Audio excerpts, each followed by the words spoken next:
क्योंकि देखो, हर चीज को किस परिप्रेक्ष्य में बोला जा रहा है उसको देखा जाता है। अब यहाँ पर किस परिप्रेक्ष्य में आया होगा हम नहीं याद आ रहा है। 1980, ठीक, 1980, ठीक है। यहाँ पर एक पिक्स चाइनीज प्रेसिडेंट, पिक्स, ठीक है। और चाइनीज प्रेसिडेंट होने के नाते इन्होंने सोशलिज्म,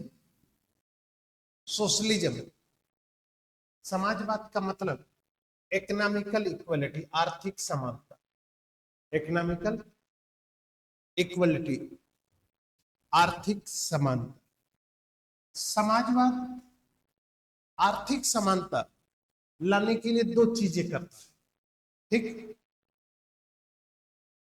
एक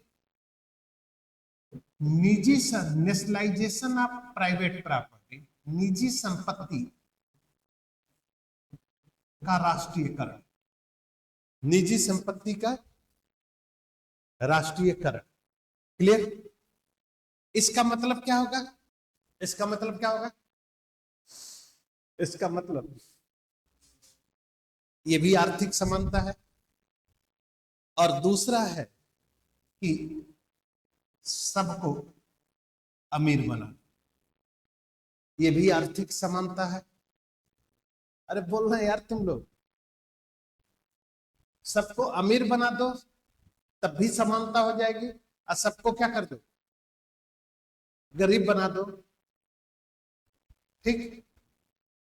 अब बताओ कि अगर किसी राष्ट्र के सभी लोगों को अमीर बना दिया जाए तो राष्ट्र की पोजीशन बढ़ेगी कि नहीं बढ़ेगी?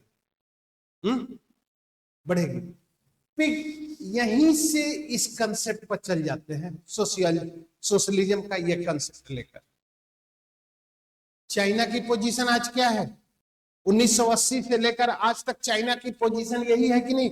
आज चाइना आपसे कितना आगे है? इतना आगे है कि अमेरिका को चैलेंज करता है, मानते हो कि नहीं? ठीक, पिग ने ये, अब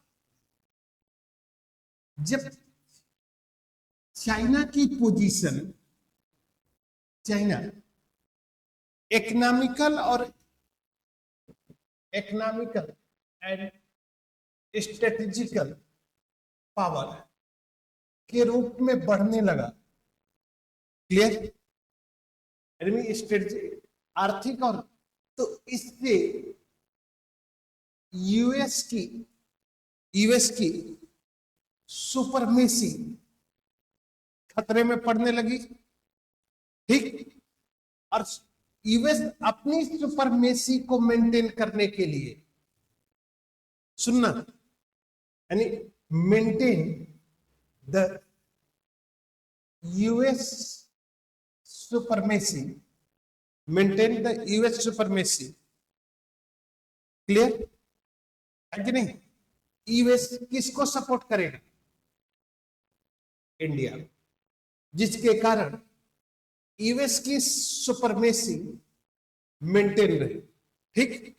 यानी अमेरिका चाहेगा कि चाइना की बढ़ती हुई शक्ति, अगर चाइना की शक्ति इसी तरह बढ़ती रही तो हमारे वर्चस्व में क्या आएगी? कमी आएगी। इसलिए अमेरिका भारत को प्रोटेस्ट करके चाइना की बढ़ती हुई शक्ति पर चैलेंज, नियंत्रण लगाएगा और अपनी सुपरमेसी को मेंटेन करेगा, ठीक।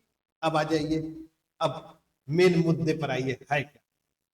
चाइना कभी भी नहीं चाहेगा कि एनर्जी, और चाइना एमटीसीआर का मेंबर नहीं है, means China no member of MTCR, यानी मिसाइल टेक्नोलॉजी कंट्रोल रिजीम, ठीक। अब अमेरिका सोचता क्या है, यहां पर एक चीज और आएगी, बहुत कुछ आएगी समझ रहे हो? सोचता है कि एमटीसीआर में चाइना नहीं है और एमटीसीआर में जितने लोग हैं सब अमेरिकी फॉलोवर हैं, इसलिए इंडिया को एमटीसीआर में शामिल कराओ। और यहां का भी पोजीशन यही है, यहां का भी पोजीशन यही है कि अगर कोई एक राष्ट्र किसी भी सदस्य को शामिल करने का विरोध करेगा तो उस राष्ट्र को नहीं शामिल किया जाएगा। ठीक, अब इंडिया को शामिल होने के लिए अमेरिका प्रपोजल लगता है, इटली विरोध करने लगा इंडिया को लेकर। ठीक, अब क्यों विरोध कर रहा है? क्योंकि इंडिया ने इटली के 2 कैप्टनों को बंदी बना रखा था। ठीक, सुप्रीम कोर्ट के आदेश पर उन्हें बंदी बना लिया। अब इटली कहता है कि जब तक तुम मेरे 2 कैप्टनों को छोड़ोगे नहीं तब तक मैं तुम्हारी सहमति दूंगा नहीं। भारत कहता है कि ये सुप्रीम कोर्ट का ऑर्डर है, कहा कि छोड़ दो, जब बुलाएगा कोर्ट तो हम भेज देंगे। भारत छोड़ता है, फिर इटली सपोर्ट करने लगता है।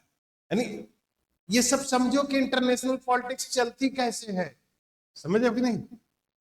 अब यहां पर है एमटीसीआर का कि इसमें शामिल होने वाला कोई भी राष्ट्र वह विश्व से 300 किलोमीटर से अधिक मिसाइलों का निर्माण कर सकता है, अब बेच भी सकता है। टेक्नोलॉजी चाइना नहीं है, इसलिए 300 से अधिक का न निर्माण कर सकता है, न तो बेच सकता है, न तो खरीद सकता है। ठीक, बराक ओबामा ने कहा था, सियोल में एनएसजी की बैठक हुई थी कि अगले साल भारत एनएसजी का मेंबर बनेगा, और यही लगा दिया। बराक ओबामा ने इंडिया को एमटीसीआर का मेंबर बना दिया, और जब एमटीसीआर का मेंबर बना दिया तो चाइना चाहता है कि वह इंडिया इसमें एमटीसीआर में शामिल हो, और इंडिया चाहता है कि एनएसजी में शामिल हो, और दोनों एक दूसरे को चेक बैलेंस कर गए। दोनों एक दूसरे को क्या कर गए? चेक बैलेंस कर गए। यानी मींस कि बिना भारत की सहमति से चाइना एमटीसीआर में मेंबर नहीं बनेगा, अब बिना चाइना की सहमति से भारत एनएसजी में नहीं होगा।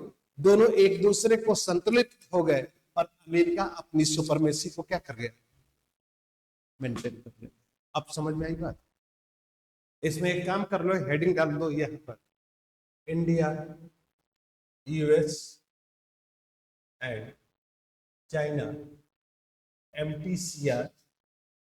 एंड थोड़ा सा आप लोग न्यूक्लियर पॉलिसी वाला टॉपिक समझ के आइएगा, क्योंकि वो उठेगा वहीं से।